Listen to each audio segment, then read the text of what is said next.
بسم اللہ الرحمن الرحیم۔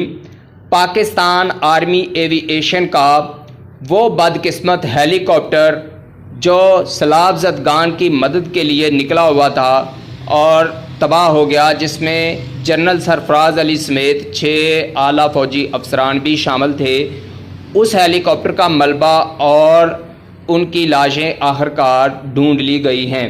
ان فوجی افسران کا تعلق کون کون سے شہروں سے تھا اور ان کی نماز جنازہ کہاں کہاں ہوئی، ان کی فیملیز کے بارے میں بھی میں آپ کو اس ویڈیو میں بتاتا ہوں۔ فوجی حکام کے مطابق آرمی ایوی ایشن کے 2 ہیلی کاپٹروں نے لسبیلا کے ضلعی ہیڈ کوارٹر اوتھل سے پیر کی شام 5 بجے اڑان بھری تھی اور انہیں 6 بجے کراچی پہنچنا تھا۔ یہ ہیلی کاپٹر سیلاب زدگان کی امدادی سرگرمیوں کا جائزہ لینے کے لیے نکلے ہوئے تھے۔ ایک ہیلی کاپٹر وقت پر کراچی پہنچ گیا، تاہم دوسرا راستے میں ہی لاپتہ ہو گیا۔ ایئر ٹریفک کنٹرول سے رابطہ منقطع ہونے کے بعد ہیلی کاپٹر کی تلاش کا عمل شروع کر دیا گیا تھا، جس میں منگل کی صبح ہیلی کاپٹر بھی شامل ہوئے۔ امدادی ٹیموں کو موبائل نیٹ ورک نہ ہونے کے، پہاڑی اور دشوار گزار راستہ ہونے اور سیلاب کے باعث آمد و رفت میں مشکلات کا سامنا کرنا پڑا، تاہم 20 گھنٹے کے بعد بالآخر پولیس کو ہیلی کاپٹر کا ملبہ ملا، جس کے بعد باقی فورسز بھی جائے وقوع پر پہنچ گئیں۔ میتوں کو ہیلی کاپٹر کے ذریعے جائے وقوع سے منتقل کر دیا گیا۔ لسبیلا کی ضلعی انتظامیہ کے مطابق لسبیلا بلوچستان میں سیلاب سے سب سے زیادہ متاثرہ اضلاع میں سے ہے، جہاں آبی ریلوں کی وجہ سے ہزاروں افراد متاثر ہوئے۔ پیر کو بلوچستان میں فوج کی قیادت کرنے والے لیفٹیننٹ جنرل سرفراز علی خود وہاں امدادی سرگرمیوں کا جائزہ لینے پہنچے تھے تاکہ ان میں تیزی لائی جا سکے۔ D I G police Kalat Parvez Umrani کے مطابق کور کمانڈر نے پیر کو اوتھل میں ریلیف کی سرگرمیوں سے متعلق اجلاسوں میں شرکت کی اور کراچی روانگی سے پہلے انہوں نے متاثرہ علاقوں کا فضائی جائزہ بھی لیا تھا۔ خیال رہے کہ لاہور سے تعلق رکھنے والے لیفٹیننٹ جنرل سرفراز علی جنوری 2020 میں بلوچستان میں انسپکٹر جنرل فرنٹیئر کور تعینات ہوئے تھے۔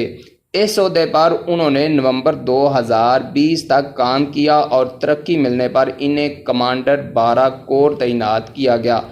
سرفراز علی اکتوبر 2018 میں ملٹری انٹیلیجنس کے سربراہ بنے اور 15 مہینے تک اس اہم عہدے پر کام کیا۔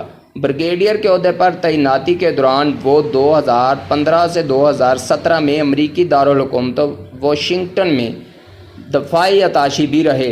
انہیں سال 2017 میں میجر جنرل کے عہدے پر ترقی ملی۔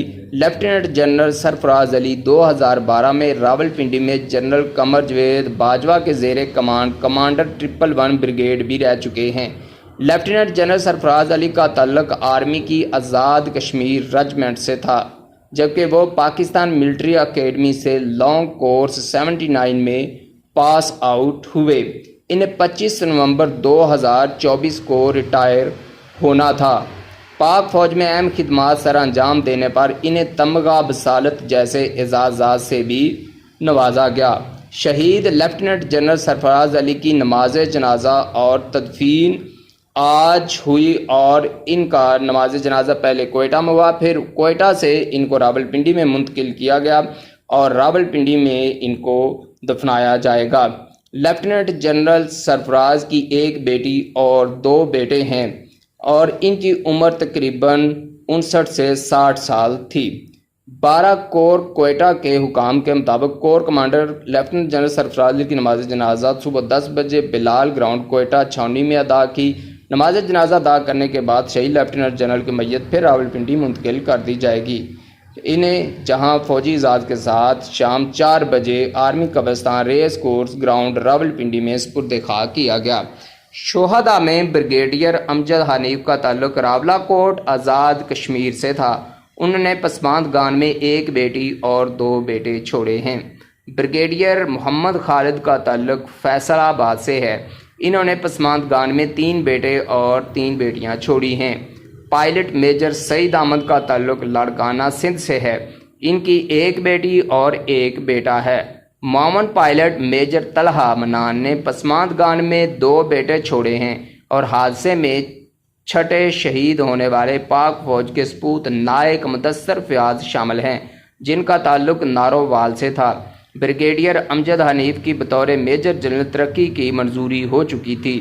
دوسری جانب صدر مملکت ڈاکٹر عارف علوی اور سابق وزیر اعظم عمران خان نے بھی ان فوجی افسران کی شہادت پر گہرے دکھ اور رنج کا اظہار کیا ہے اور ان کی فیملیز کے لیے انہوں نے دعا کی ہے کہ اللہ تعالیٰ ان کی فیملیز کو صبر جمیل عطا کرے۔